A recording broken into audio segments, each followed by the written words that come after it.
साथियों, भाजपा का विश्वास है कि बेटी सशक्त होगी तो समाज सशक्त होगा। इसलिए हम हर योजना में महिलाओं की भागीदारी बढ़ाना चाहते हैं। हम चाहते हैं कि बंगाल की हर बहन आर्थिक रूप से आत्मनिर्भर बने, उसके पास आगे बढ़ने के लिए अवसरों की कमी ना हो। लेकिन आपने देखा, कुछ दिन पहले देश की संसद में कैसे टीएमसी और उसके साथियों ने महिला आरक्षण का विरोध किया। देश चाहता है कि राजनीति में बेटियों की भागीदारी बढ़े, लेकिन टीएमसी नहीं चाहती।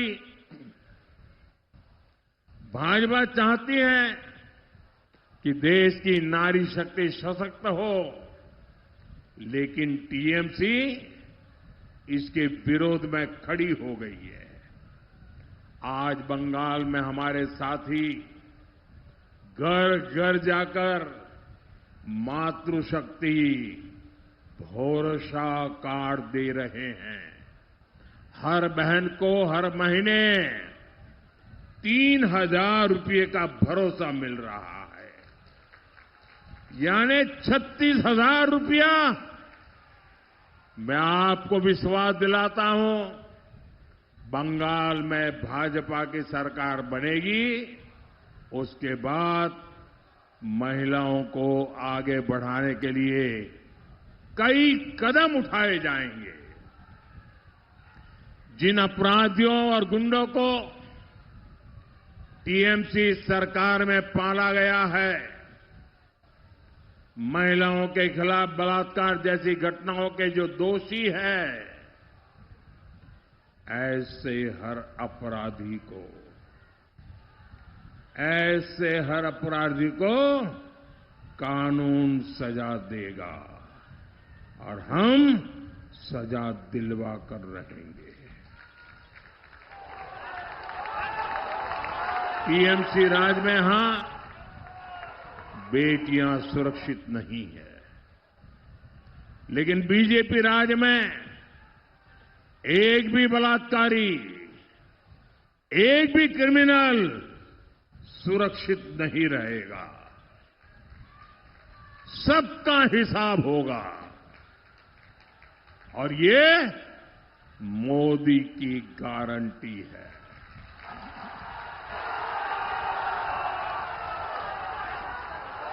साथियों, यहां जादवपुर में भी सिंडिकेट ने विकास को अपना बंधक बनाया हुआ है।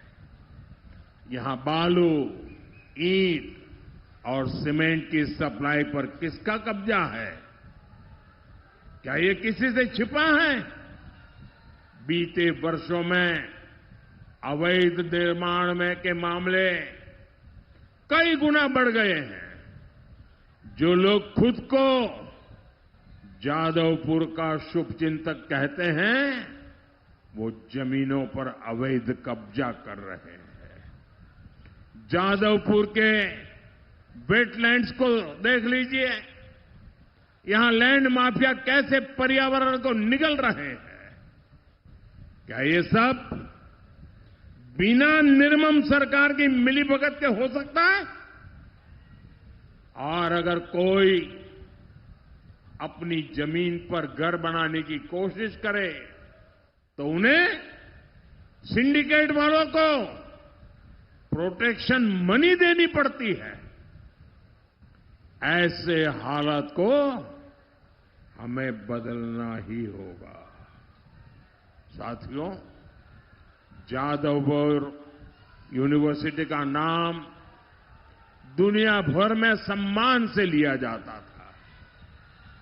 इस कैंपस की नींव ही राष्ट्रवाद पर रखी गई थी, लेकिन आज यहां की स्थिति देखिए, कैंपस के अंदर धमकियां दी जा रही हैं, दीवारों पर देश विरोधी बातें लिखी जा रही है और छात्र अपनी पढ़ाई के बजाय सड़कों पर प्रदर्शन करने को मजबूर है। हम यहां अराजकता नहीं, एकेडमिक माहौल चाहते हैं। हम यहां धमकियां नहीं, संवाद चाहते हैं।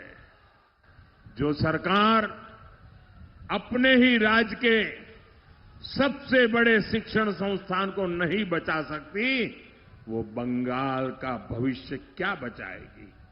बंगाल के नौजवानों का भविष्य क्या बचाएगी?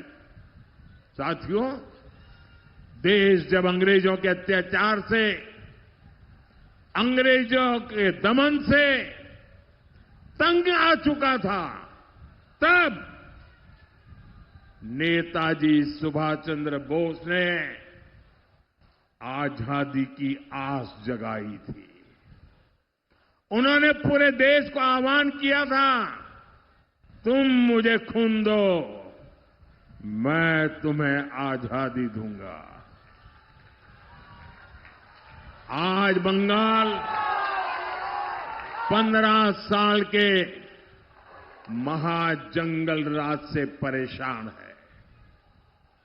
15 सालों के महाजंगल राज में यहां बहुत खून बहाया गया है, लेकिन अब बंगाल में नई क्रांति का आरंभ हो रहा है। इस क्रांति के मूल में आप है, जनता जनार्दन है, यहां के नौजवान है, यहां की बहनें हैं, बेटियां हैं, यहां का किसान है, यहां का मजदूर है। और ये क्रांति आने का रास्ता क्या है? भारत के संविधान से आपको मिली एक वोट की ताकत है, एक वोट की ताकत है। इसलिए मैं आप सभी से एक विनम्र आग्रह करने आया हूं। भाई ये चित्र ले लो ने बेटी से। 1 मिनट बेटा, ले लेते हैं। आप कितनी मेहनत करोगी, दे दीजिए।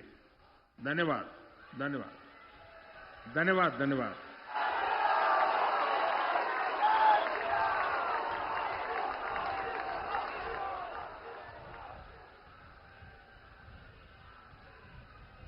नेताजी सुभाष बाबू ने कहा था, तुम मुझे खून दो, मैं तुम्हें आजादी दूंगा। बंगाल के मेरे भाइयों बहनों, आप हमें आशीर्वाद दीजिए, हम आपको आजादी देंगे।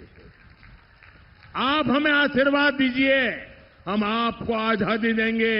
आजादी टीएमसी के भय से, आजादी टीएमसी के भ्रष्टाचार से, आजादी टीएमसी की सिंडिकेट से, आजादी बेटियों पर अत्याचार से, आजादी पलायन की मजबूरी से, आजादी बेरोजगारी और बेकारी से, आजादी घुसपैठियों से, कब्जे से।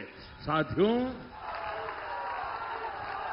कमल छाप पर दिया आपका हर वोट पढ़ाई, कमाई, दवाई, सिंचाई और सुनवाई, हर चीज की आजादी देगा। कमल छाप पर दिया आपका हर वोट उस सोच से आजादी देगा जो बंगाल में हिंसा और रक्तपात को बढ़ावा देती है। कमल छाप पर दिया आपका हर वोट आपके सपनों को उड़ान देगा, बंगाल को फिर से भारत का नंबर 1 स्टेट बनाएगा।